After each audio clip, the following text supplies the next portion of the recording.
you have picks 7 to 12 in your fantasy drafts right now, and you're wondering who you should be taking in the second and third rounds, don't worry guys, I have you covered for the first 3 rounds of your fantasy drafts. If you are at picks 7 to 12, I'm going to be giving you a breakdown and analysis on who you should be looking at taking and a few options based on your league settings. This is going to be a good video guys, so sit back, relax, and enjoy the video.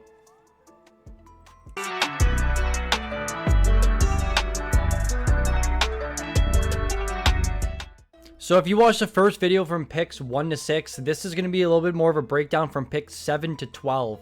So what I'm doing here, and for those who didn't watch that video and maybe you're new here, so right now I'm using Rotoballer. It's pretty much the only place that I can find online that has actual draft simulators, and I find this is the best way to basically break down the draft pick by pick.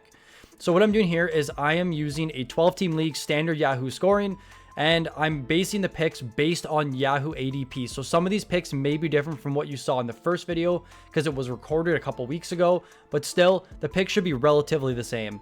So what we have in the first 6 rounds is McDavid, McKinnon, Matthews, Pastrnak, Kucherov, Draisaitl. I will not be going over those players again after I said it once here. So those are the top 6 picks in the draft. Again, pick 4 to 6 are completely interchangeable.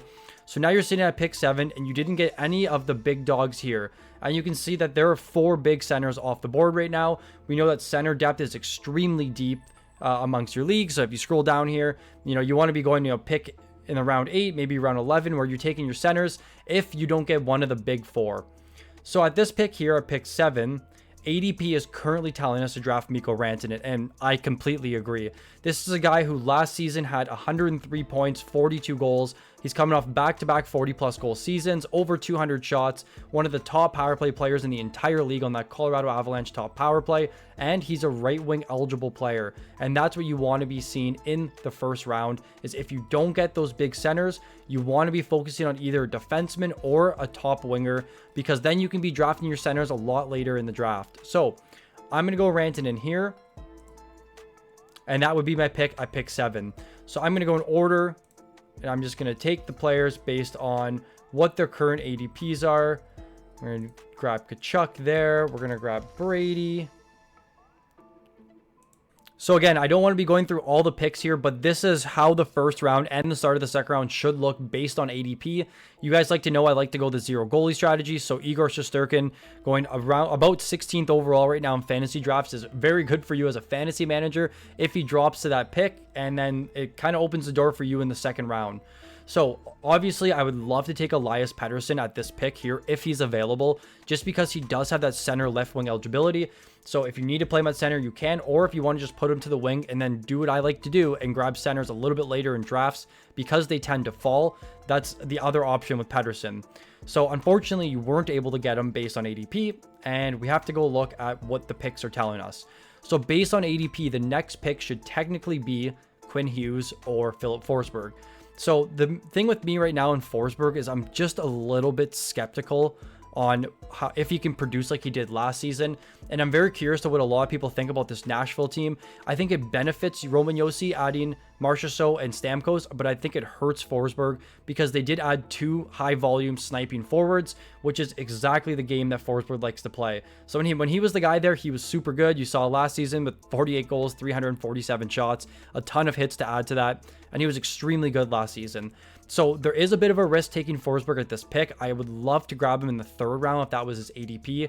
So I think because of the risk, I'm likely not going to be taking Forsberg here. You know what I'm going to say. So you know Roman Josi is going to be my guy here. Again, I'm going to be taking Forsberg up to pick 15 in drafts right now, just because of how scarce defensemen are. I've seen a lot of comments about people saying, I'm just going to basically avoid defensemen because they're going so early in drafts, and then just focus on the elite wingers and elite centers that are dropping in drafts right now. But for me, I still think there has to be some sort of priority on defensemen, because you don't want to be going into the season with Seth Jones as your #1 defenseman. There's just way too much risk, and you're going to be consistently falling behind and trying to trade for those defensemen. So Roman Josi is my guy here for sure. And if you're not going Yosi, I am completely fine if you want to be taking Bouchard or Hughes, again, with defensemen falling way too early in drafts right now. Those are 2 great options to mix with your elite forward that you already grabbed in Mikko Rantanen. But if you don't want to be going any of the big defensemen, I think my pick here is going to be J-Rob. I just think he's the safest upside forward. I know Forsberg had a lot better counting stats last season, but you have to look at it over a 3-year period where Forsberg historically is actually one of the most injured players in the league. And that's a little bit of concern for me. So I am fine with Forsberg here. Again, I just think there's a lot of risk where you can get J-Rob, who has a little bit more, I would say, upside in terms of scoring goals, and he's a little bit more proven. I wouldn't really focus too hard on Marner, Hyman, Reinhardt, any of those guys that are going in drafts. I think it's going to be one of the big 3 defensemen and then one of Philip Forsberg or J-Rob. A lot of it's contingent on if you have hits in your league as well. If there's hits, I think the priority would be Philip Forsberg over J-Rob. If not, I think J-Rob is the pick here as a left winger. So you're getting 2 elite wingers right off the bat. Again, not filling that center position, so it's still going to be open. And then I do think that defenseman is going to be your pick here. So for the memes, I'm going to be taking Roman Yosi at this pick. And you can see on the draft board that still at the 18th overall pick, you're still grabbing that #1 elite defenseman that should help carry your back end and allow you to focus a little bit less on defenseman, but still have that, upside with Roman Yosi. So now jumping over to the 3rd round, fortunately for you, 4 other goalies went off the board, and that's a really good sign because that means there's going to be elite defensemen and forwards still available for you to take. So only 4 defensemen up to this point. I think in competitive drafts, we won't see that, but still, I'm just following basic ADP right now. That's likely the best way to predict how the draft's going to go. So you grab Rantanen with your first pick, a right winger. Now you have Roman Yosi, a defenseman. So there's going to be a couple options here, and you're now the 31st pick in the draft. You could either go, and to me, I still think it's completely fine if you want to go double defenseman here and grab Rasmus Dahlin, because, I mean, with the middle pick here in the 7th round, you're still going to have to be waiting quite a bit in between picks. So 31, then 42, 55, right? So you're still going to be having to wait a lot for that for that 4th and 5th round pick. And defensemen might be scattered right in these picks here right after you. So if you can secure yourself that other elite defenseman, that means you can just focus the rest of your draft on drafting those top end forwards, grabbing that goaltender in the 7th, 8th round. So here, Dahlin is definitely my consensus pick to draft. If I'm not going Rasmus Dahlin, my pick here is going to be Braden Point. And I saw some people talking about Jack Eichel being a better pick than Point. That's a completely fair take. My issue with Eichel is he just hasn't skated over 70 games in the last 5 years. And I like his shot volume, but I just don't know if he can stay healthy. And there's a lot of risk there, where Braden Point is coming off back-to-back 82-game seasons. He scored 50-plus goals 2 years ago and then 46 last season. 95 goals in his last 2 years. Center position, he's going to be playing with Kucherov. He's going to be playing on that amazing top power play unit. One of the best power play players in the entire league. So Braden Point, you can grab yourself a center here and then just wait and grab a center a little bit later. Or you can go defenseman like you did with Roman Yosi in the last round and grab Rasmus Dahlin to complement that draft. So that's going to be my pick here. It's going to be Rasmus Dahlin. Again, completely fine if you want to take Braden Point in the middle of the 3rd round, who should be a top 20 player this season. Okay, for those picking at pick 8 now, this is a little bit of a interesting spot to be drafted in. And I do think that the pick here, with all these elite forwards going off the board, it now opens the door for you to be drafting Cale Makar, who is the consensus #1 defenseman off the board, a guy that could easily be a 100-point defenseman at any point in his career.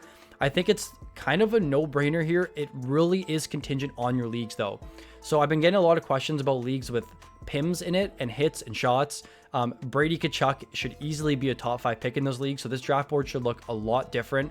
If you're in a league with PIMs and you have the 8th pick and Brady Tkachuk is still available, he's definitely going to be the guy you want to be drafting here. I just think he's the safest pick, the highest floor player in leagues with PIMs, so mostly just bangers leagues. But if you're not in bangers leagues and you still count hits and shots, you don't have PIMs, I think that Cale Makar is the no doubt pick here as the top defenseman off the board. And then you don't really have to grab Yosi in the 2nd round like I've been telling everybody else to do. I think you can have a little bit more emphasis on drafting those elite forwards that are falling in round 2 and 3, and then grab your next defenseman in round 4. So for me here at this pick at number 8, I want to be grabbing Cale Makar. Again, if your league values PIMs a little bit more and hits and shots, I think your pick is going to be Brady Tkachuk. But for this pick, it's going to be Cale Makar because we're using Yahoo standard default scoring. So because you drafted a defenseman with the first pick in your draft at 8th overall, And again, the draft board's going to look the exact same as it just did before. So Mad Heater, the guy drafting right after you, and before you in the next round is going to be taking Igor Shesterkin. So luckily for you, again, you're going to have some of these forwards falling to you. So there's 2 picks here. I'm sorry for continually repeating myself. I'm actually laughing right now. So if you want, you could go Roman Yosi here and secure yourself the best 2 defensemen off the board. Now, the thing with drafting Yosi here is he actually will have some sort of value throughout the entire season, where you could potentially trade him for one of these first round picks. I think after Rantanen, you could potentially trade Yosi. If they're not drafting elite defensemen, they're going to fall into the trap and they're going to be looking for other teams to trade or offload some of their defensemen. And because you have Makar, it does make Yosi a little bit expendable, but I still think you're completely fine taking Elias Pettersson. That's what ADP is telling us, is the next pick is going to be Pettersson, a guy that's going to be the 1-1 on Vancouver, running that team's offense. And I do like that he has left wing eligibility, so you're not handcuffing yourself with a center with this pick. There's a little bit more flexibility with that left wing eligibility that Pettersson does have. He's a very strong power play point producing player. If you think Quinn Hughes is going to produce the way he did last season, that means Pettersson's only going to be doing well, or is only going to produce well, the same as Quinn Hughes. So with Elias Pettersson here, I think I'm completely fine taking him. He's safe for 80 points, 30 plus goals, 200 plus shots. He actually has quite a bit of hit volume as well. And he's actually one of the highest blocking forwards in the entire league, which if your league does count blocks, that means his value is going to be only higher. So I'm completely fine with the OC here, but I think I'm going to be going Elias Pettersson just because I already took that #1 defenseman, and I don't want to go back-to-back defenseman, which even though I'm completely fine with it, I don't want to make this video, again, just about Roman Yosi and that awesome second-round value you're going to get. I think I'm completely content with you going Elias Pettersson here at pick 17 in the draft. So now at pick 32 in the draft, there was 14 players taken between your last pick where you grabbed Elias Pettersson, and there's now 4 other defensemen off the board. So just because you didn't take Yosi, it doesn't matter. You still have Cale Makar, so you were one of the 5 managers to grab one of those elite defensemen in the top 3 rounds of the top 5 defensemen. So now Weiss guys, who has Makar and Pettersson, who you have your center left wing eligibility, you still have a spot to draft a guy at your center position if you want. So if you just watched the last round pick, or you skipped ahead to here because you are drafting at 8th overall, I would be taking Braden Point. Again, just a ton of upside. I don't want to break it down again, but 95 goals in the last 2 years, probably one of the safest floor players here. I'm also completely fine if you want to be taking Chris Kreider here. Now, there is some concern about people saying he may be regressing this season. That's completely fine to say. He's an absolute beast if you've owned him in the last couple of years. He produces a ton of shots, a ton of power play points, a lot of hits, and he scores a ton of goals. That Rangers power play is one of the best in the league, so there's a lot to like from Chris Kreider this season. Now, if you want to play it a little bit more risky, I'm okay with you going Eichel here. I still think there's so much risk with exhausting a 3rd round pick for a guy that hasn't played over 70 games in the last 5 years. But there is a ton of upside with Eichel. I think if high risk, high return, it's going to be Eichel. I think if you want to go low risk, a more conservative pick, it's going to be Braden Point. Eichel definitely has the opportunity to perform as a top 15 player in fantasy, but it's just a matter of him playing a full 82 games, which we haven't seen in a really long time. So for me, it's going to be between Point, Eichel, and Kreider. I think Point and Kreider are my first 2 options, and then I would be completely fine taking Eichel if the 2 aren't available, or if you have a little bit higher of a risk tolerance. I don't think I would be looking defenseman here. If I go back to the draft board, you're going to be picking again at 41, and that's where you can be looking to grab guys like Dobson, McAvoy, some of those better defensemen that are going to be falling to the next round. Now, there is some upside, I do think, with Kyle Connor, who played 65 games last season. He missed some time, but he still produced really, really strong numbers. Again, another guy who's high risk, high reward. So if he's able to play 82, he should be in line for a really good season. But there's an opportunity for him to fall to you in the next round, contingent on how many defensemen or goalies go in the next little bit. And if you can come around here and take a pick 32 Braden Point, and then grab Kyle Connor here at pick 41, I think it's a really, really strong start to your draft. I just want to take a minute to let you know that the Fantasy Puck Patreon leagues are officially open for this season. This is our second annual season. We had over 84 managers competing last year, and we're hoping to reach over 100 this year. Make sure you secure your spot. The links will be in the description below. If you have any questions, just make sure you leave a comment on this video or join our Discord and send me a message at FPMike. I'll be sure to answer as soon as I can. We have drafts beginning as early as mid-September. Everything will be live streamed, so you're going to be able to watch your drafts back again. You'll be able to compete and talk with other active managers within the Discord. It's super exciting. Again, any questions, let me know in the comment section below, and I'll be sure to answer. Now, no more of me. Let's just go back into the video. Moving down the draft, you have the 9th overall pick, and I want to say this, I really haven't mentioned this too much. If any of the players before this 9th pick or before the 8th pick, etc., are falling to the picks after, you should definitely be looking to take them. For example, if Cale Makar falls to the 9th overall pick, he's definitely the guy you want to be drafting here.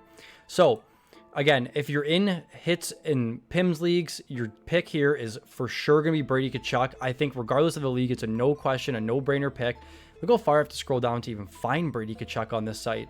So, Brady Tkachuk, one of the highest floor players we've seen in a really long time. He's good for over 320 shots, over 250 hits each and every season. For some reason, he just doesn't get the love because he's not that big of a name versus the other top players, and because he plays in Ottawa. So with Brady Tkachuk here, you're getting a guy with, again, the highest floor. He's going to be getting you 4 or 5 shots every single night to add with 3 or 4 hits every single night. And then he definitely has the upside to score 40 goals, especially with that really, really strong shot rate that he produces. And he's always in the high danger zones in front of the net, exactly like we saw with Zach Hyman, except Brady Tkachuk does not play with Connor McDavid. And that's the biggest difference there. So with Brady Tkachuk here, he is my no question pick at number 9. He could go as early as top 5, really contingent on your league.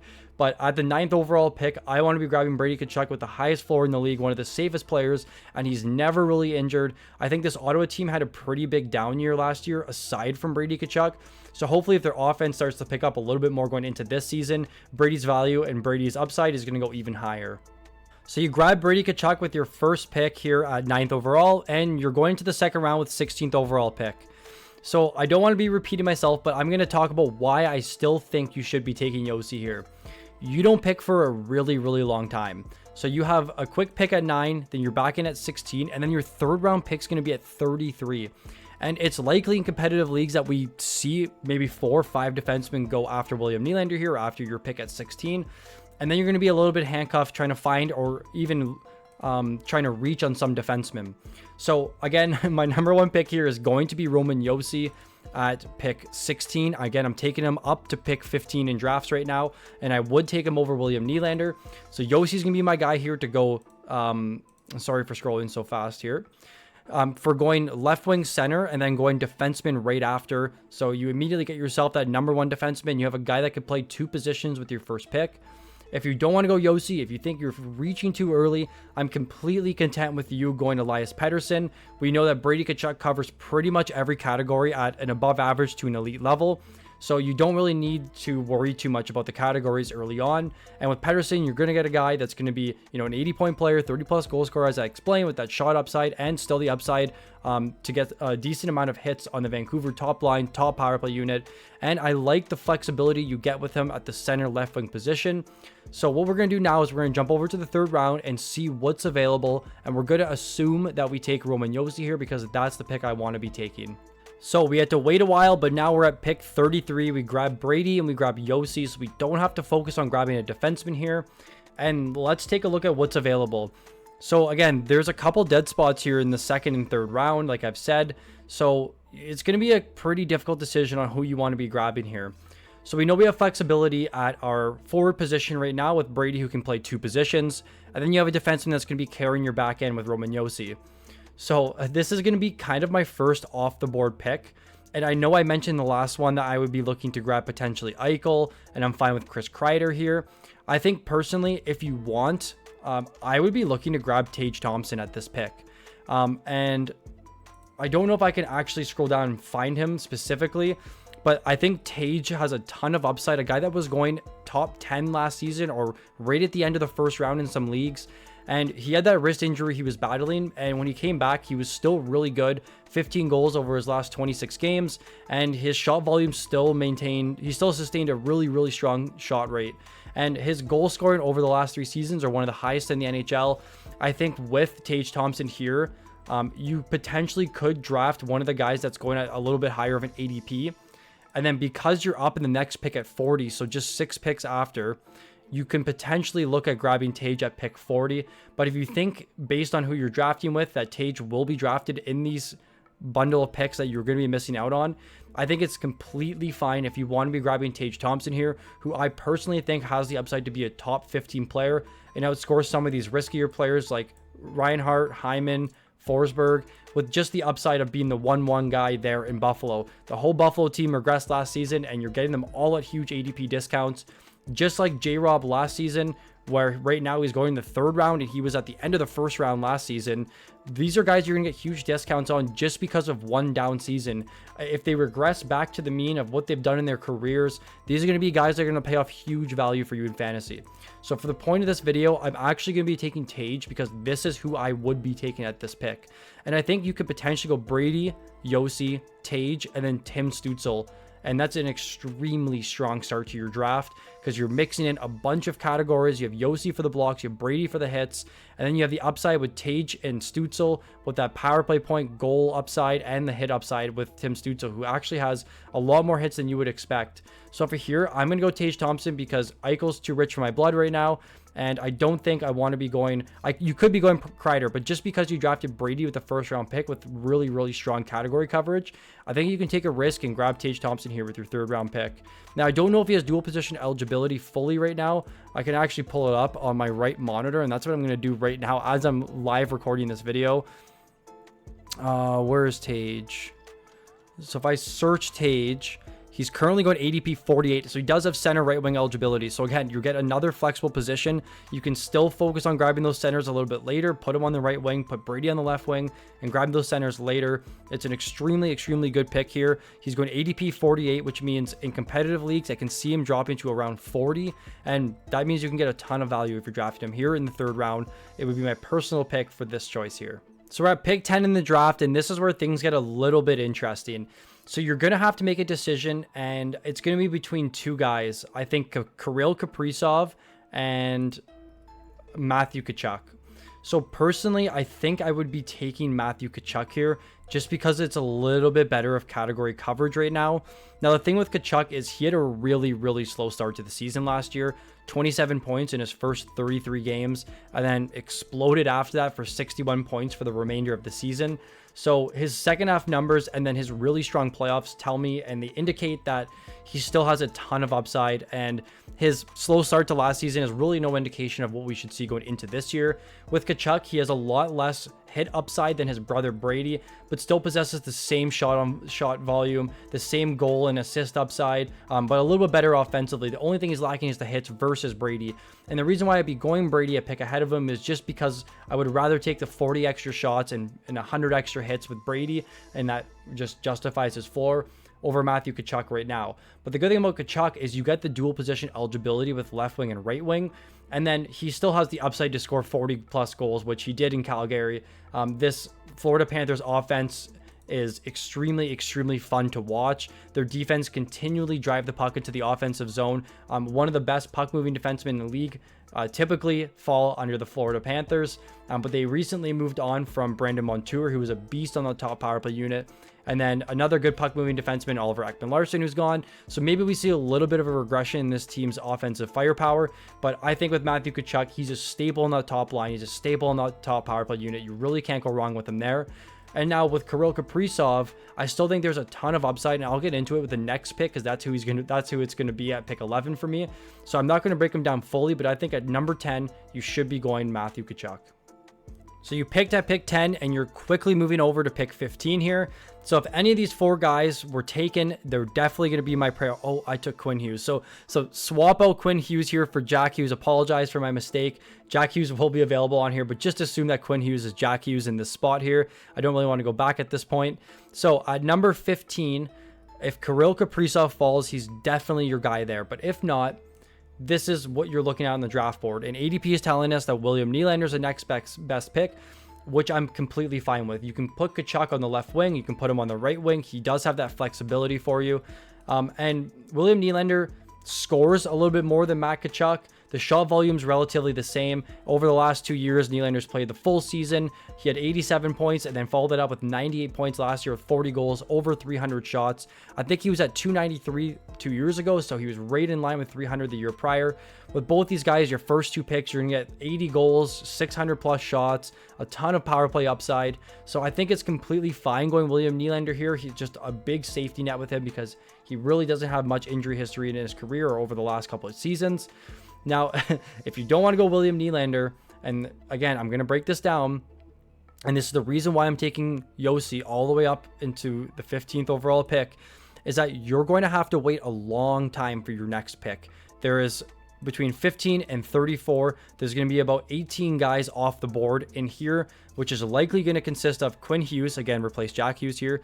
So Quinn Hughes, Bouchard, Yosi, potentially Dahlin are going to be taken within all of these picks here, going up to your next pick. And then you're going to be stuck looking at your draft board and saying, do I grab Victor Hedman here? Do I go with another forward and then have to maybe come back to another defenseman like Dobson in the 4th round? So you're going to have to make a decision here. I think I'm completely fine with either Nylander or Yosi.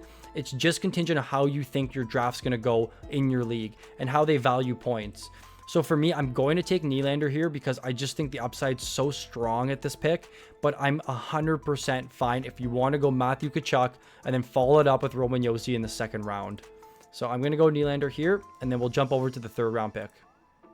So you start off Tkachuk, Nylander, and you're now at the 34th pick. So you waited a long time, and you had a lot of time to prep for this pick. And hopefully you didn't have Kreider or Point Hughes, because those are the next two guys that are going before you based on ADP. So if you look at the draft board here, there's a lot of good players I still think available for you to take. But again, just like I mentioned before, if you watched the last little blurb, is because we didn't take Yosi there, now we're a little bit handcuffed to what we want to do with defensemen.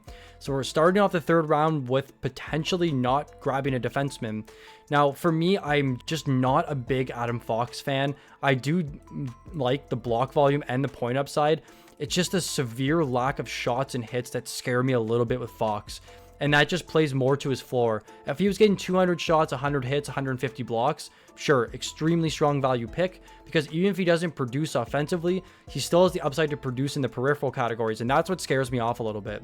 So personally, I think I would be taking Victor Hedman over him just because of the power play point upside. They're very, very similar in defensemen. But if you don't want to go a defenseman here and you want to wait till the next round because it's going to be, you know, at pick 39, you'll still have some of these defensemen available. There's only 4 picks in between this one and your next one. I think I'm completely fine with you going Tage Thompson here. And then on the next pick, depending on how the draft goes, you can take one of the best defensemen available. So if Fox isn't available, you can grab Hedman. If Hedman's not available, you can grab Dobson, so on and so forth. So that should be likely your draft strategy at this point in the draft. I think I want to be taking Tage Thompson here and potentially waiting for my next pick to grab one of the defensemen. It's just contingent on how the next couple picks end up going in your draft. I can see maybe a goaltender going here, but for me, it's going to be Tage Thompson, and it's a little bit outside my scope and what I typically like to do for drafts, but this is a good indication on how your draft will end up if you're not taking that elite defenseman in the first 3 rounds, is that now you're scrambling in the next round to grab a defenseman, and then you have to wait a really, really long time, a pick 58 to grab your second defenseman, hopefully at that pick. And then by the time you hit the 6th and 7th round, things become a little bit dicey where you're just taking flyers on some defensemen or defensemen that just aren't as good as the other ones that were available earlier in the draft. So for me, it's going to be Tage there. But I think instead of this Nylander pick, I would have went back and would have taken Yosi, just seeing how this draft ended up. I'm very curious to what your thoughts are for those who do have that 10th overall pick and kind of what your strategy is going to be like going into that 3rd round. Okay, this is where things get fun. So personally, and you can just see from the last draft, I think between pick 1 to 6 is a good spot. 7 to 10 is a little bit dicey in terms of the 2nd and 3rd rounds. Now, with the 11th pick, you're basically able to get one of the 4 following players. You're good to get Hughes, Kaprizov, Panarin, and JT Miller. So those are the 4 guys that will be available at these picks. And this is the order I'm going to be taking them in. So I know based on ADP, JT Miller is going to be going at this pick. He's one of the best category covering players or forwards in the entire league. He's a beast at pretty much everything, including for those that play on face-off win leagues. He's a winger that has that takes a ton of face-offs. So his winger eligibility and he takes a lot of face-offs. So if you're in a face-off wins league, I think JT Miller will probably go a little bit earlier based on just what I said, that he's a winger that can win face-offs for you. But at this pick, it's going to be Kirill Kaprizov for me. And I think Kaprizov could potentially be a top 5 value this season. He's actually one of my favorite players going into this year. He had the strongest second half of any player in the league last season. If I'm not mistaken, he had 27 goals in his last 30 games, something crazy. And I was following closely because I did have a futures bet on him to score 50 goals. He scored 46 last year and he was extremely close.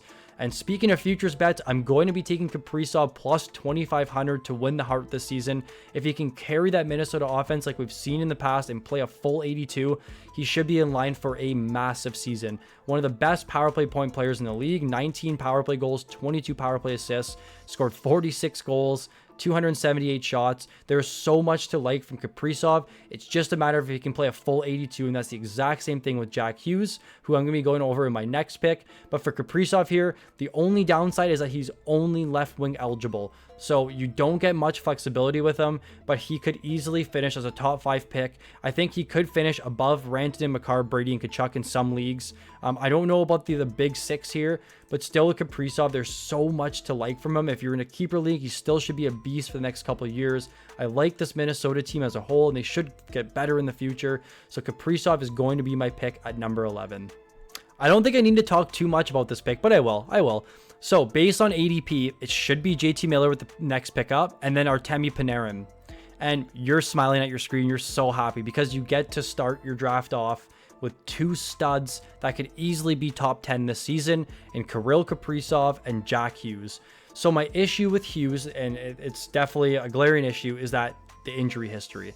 But if we can see Jack Hughes play a full 82 games, he had 275 shots in 62 games last season. So he had about 40 less shots than Nylander in 20 less games. So this is definitely doable for Hughes to have a 350 shot season, inclusive of 45, 50 goals. Actually, what they're projecting is relatively close to our fantasy puck projections. Hopefully this team is going to be a little bit better this season with a healthier Dougie Hamilton, with Luke Hughes now a year older. They have Jesper Bratt there, who's a beast. So they have a really strong team as a whole. They just couldn't piece it together last year with all those young guns, and then Hughes going down for 20 games. But if Hughes can stay healthy, he could easily be a top 8 pick in drafts, or a top 8 value in drafts. And you're able to grab Kaprizov and then grab Hughes in the second round, who's center left wing eligible. So you get dual position eligibility, and you're not handcuffed by taking Panarin here. That's just solely left wing, and then you start off left wing, and then you're running into a little bit of trouble. So don't need to talk too much about Hughes, even though I'm on for about a minute 30 right now talking about him. But he's going to be my pick at number 14 off the board. So we were at pick 35 in the draft. This is a little bit dicey at this pick now because you have 2 high scoring forwards. You don't really have much hits, and you are defenseless on your team right now. You don't have a defenseman. That's probably poor verbiage there. And you're going to have to make a decision on what you want to do. Now, there's not really much available in terms of grabbing forwards that do have that strong hit upside as well as still producing points. So I think if you want, and based on ADP, he's going around 43 right now. You could take a high point defenseman here. And then at 38, you could go Andrei Svechnikov. Now, at ADP 43, it means at 38, he should likely still be available in your drafts. And with defensemen going very early right now in drafts, I think you could easily start off this pick here with one of Dobson or Hedman. I'm completely fine with both. I think Dobson just has a little bit better of a floor just because of those peripheral numbers. So he had higher shot volume and higher block volume than we saw Hedman last season. So that means if Dobson doesn't produce on the power play as much as we saw last year, he still should be good for the floor in terms of the blocks and shots. We know Hedman's going to be that number 1 defenseman on the Tampa Bay Lightning. With no Sergachev there, Hedman's minutes should only continue to go up, and he should still be on that top power play unit for the whole season. I'm fine with either of those defensemen there. Or if you want, you could still go with Tage Thompson here. I just think he's kind of producing the same as Hughes and Kaprizov, where he's going to give you 40 plus goal upside, but you've already drafted your goal scorers, right? So I picked 35 here. I'm going to be taking Noah Dobson. And I'm fine with Morrissey and McAvoy as well at this pick, but you're going to need a defenseman. So if you were to go Dobson here, so this is the third round, then at this pick at 38, you should probably look to go Andrei Svechnikov or one of those forwards that just have really strong hit totals that can kind of complement these picks, because you got your blocks in Dobson, you have your points and your power play points with Hughes and Kaprizov. Now you just need to find a guy that's going to get you a bunch of hits, and you could find that later in the draft 100%. Like, I'm even fine if you want to go Joel Eriksson Ek at pick 38 or maybe 59 and 62.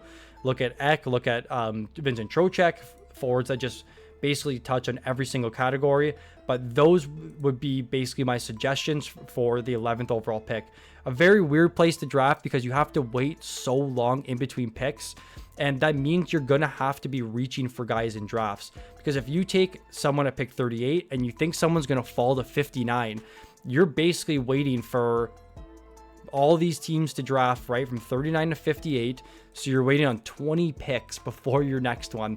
So you have to be very precise and particular on who you're drafting, because they are likely not going to be available in the next round. So you have the 12th overall pick in the draft. Don't fret. I still think it's a really, really strong spot to draft, just because you're basically getting two top 10 upside players in back-to-back picks here. But the only downside to picking at the end of the draft, just like picking at number 11, is you have to wait so long for your next picks. So I think here I would be going Jack Hughes, and I know I did take him at the 14th overall pick. I'm just following ADP, and ADP is telling me that JT Miller should be going here. So I don't need to talk too much about Jack Hughes and his upside. I just like the dual position eligibility, and then the upside to be a 50-goal, 350-shot player. So I'm going to be taking Hughes here, and then let's talk about a guy I haven't talked about yet. Two guys. So it's going to be between Artemi Panarin and JT Miller. Now, my concern with Panarin is last year he basically had a season that we've never seen before from him, where he broke out for 49 goals, over 300 shots, was extremely strong in the power play, which is usually his style of play. He's more of a playmaker type of player, but we saw an extremely strong point upside season from Panarin. The issue I'm having is it's a season we haven't seen before, whereas with JT Miller, we know exactly what we're getting. He has 99 points 3 years ago, 87 points last 2 years ago, and then last season 103, while he mixed in over 200 shots, 192 shots, over 200 hits last season, 61 blocks, one of the best face-off guys in the league. His plus minus was great. He basically was, I guess you can say Trocheck was a poor man's JT Miller last season, where it's a guy that literally hits on every single category at an elite level. Do I think he'll be a 103-point player this season? I don't, but I still think he has the upside to be 85 to 90 points with still 175, 200 hits, 175 to 200 shots, very good power play numbers, very good face-off win numbers. I think it's the safest pick here. I know a lot more people are not as high on Miller as we are. I just like the category coverage. I know a lot of you play in category leagues. And then if you want to put him on the wing, you can get a guy that's going to have a 55+% face-off win percentage at right wing, which is extremely valuable. Or you can put him at right wing and just have the upside in the points that we saw last season. The shots, the hits aren't showing here, but he did have 214 hits last season. So very, very strong numbers from JT Miller, who covers every single category and still gives you flexibility at that position. So we're going to take him here. And then we have a really long time till we pick. So I picked 36 and 37s coming up, and I'll be shifting over to that right now. Okay, so we're at the end of the third round. You have back-to-back picks, 36 and 37. You already grabbed yourself two guys with center and wing eligibility. JT Miller is a little bit different than if you were to go Kaprizov and Hughes or Kaprizov and Panarin in the 11th and 14th overall picks, because those are two very high point-getting players, where JT Miller allows you for a little bit better category coverage at that position at pick 13 and a little bit less point upside. Even though he had 103 points last season, I still think he's due for some regression, but he does have great category coverage. Hughes gives you the shot volume. Miller will give you everything else. And now at pick 36, it's the same thing as if you were picking at the 11th overall pick, but you have back-to-back and you have to make a decision. So I think there's no question that you have to take a defenseman here. Again, it's going to be between Dobson and Hedman, and I'm completely fine if you want to take both of them. And that's likely what I'm going to be suggesting to you when you're drafting. So if you want, I still think Tage Thompson's a great option at the start of the 4th round. So if you wanted to just wait a little bit on defenseman and take one and then grab Tage Thompson, I'm completely fine with that. I'm also good with Kyle Connor here, but I still think that you need to be grabbing those elite defensemen here. So for me, it's going to be pretty simple. I'm going to be going Dobson, Hedman. I'm also fine with Morrissey here. I just think there's a little bit more upside with these two players versus Morrissey, who had an outlier year 2 years ago and then kind of regressed a little bit going into this last season. So I don't want to be taking a goalie here. I still think Eichel's a little bit too risky with this pick. And I'm fine with Tage Thompson here. So it's between Tage, Dobson, Hedman. 2 of those 3 will be my likely draft choices. If you want to add Kyle Connor in the mix, you definitely can. But this is pretty much the only pick I'm going to go into the 4th round. But if I go Dobson, Hedman here, this draft board looks really nice. So if you look at your team, you have Hughes and Miller, 2 very, very elite upside players, and then Dobson, Hedman. So again, this is likely going to be how I'm going to attack this position here at the last overall pick in the draft. And you're going to have to now wait a long time. And at 60 and 61, I would maybe look to grab a last forward at 60 and then start with my first goaltender at 61, as your other fantasy managers will be reaching for them at this pick. That will do it for the early round draft strategy, picks 7 to 12. If you enjoyed the video, make sure you leave a like. And if you're new to the channel, please subscribe. Thank you so much for watching, and I look forward to seeing you all in the next video.